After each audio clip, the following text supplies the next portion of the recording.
It's been 50 years since sitting Prime Minister Harold Holt went for a swim near Portsea, in Victoria, and never returned.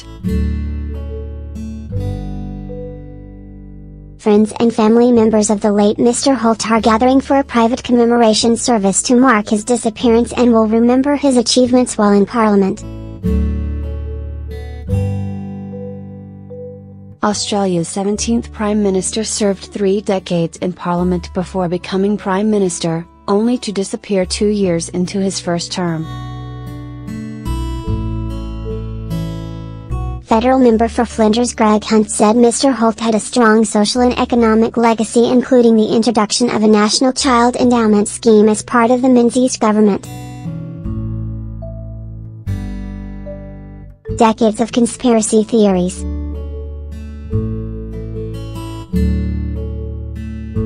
But for most Australians he will always be known for his abrupt disappearance on December 17, 1967. Under the law at the time of Mr. Holt's disappearance, an inquest could not be held because there was no body found, but the ruling changed and in 2005 the Victorian coroner found Mr. Holt had drowned and his death was accidental.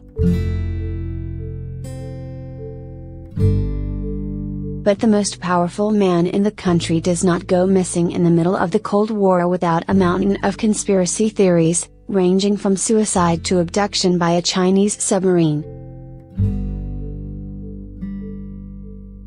10 years ago, the National Archives released some of the best letters written to authorities in the aftermath of Mr. Holt's disappearance. There was a letter from an American lawyer, apparently written the day after his disappearance, speculating there was a better than 50% chance his death resulted from expert sabotage, probably foreign.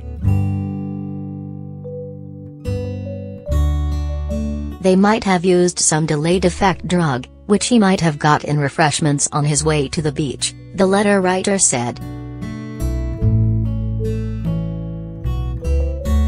This would be revealed by expert autopsy, unless it's one of the new disappearing ones.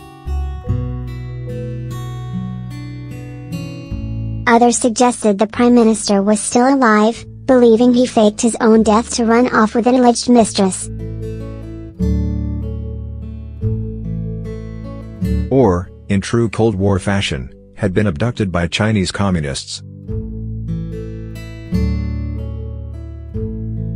One of the more bizarre offers of assistance the government received came via the Australian High Commission in New Delhi, India, from an Indian mystic who claimed to know where Mr. Holt's body could be found.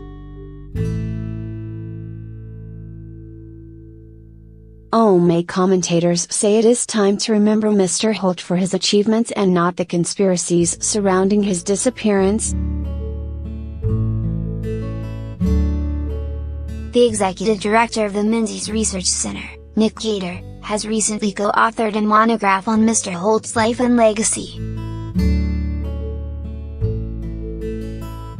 Inevitably, if you end your prime ministerial career so tragically and so dramatically as that is the one thing people remember, he said.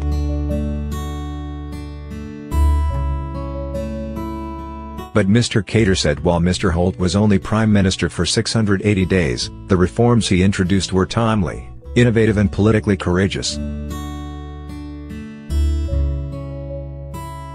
It's an incredible list of stuff that a lot of people thought were the work of later prime ministers, you know, particularly Gough Whitlam, Mr. Cater said.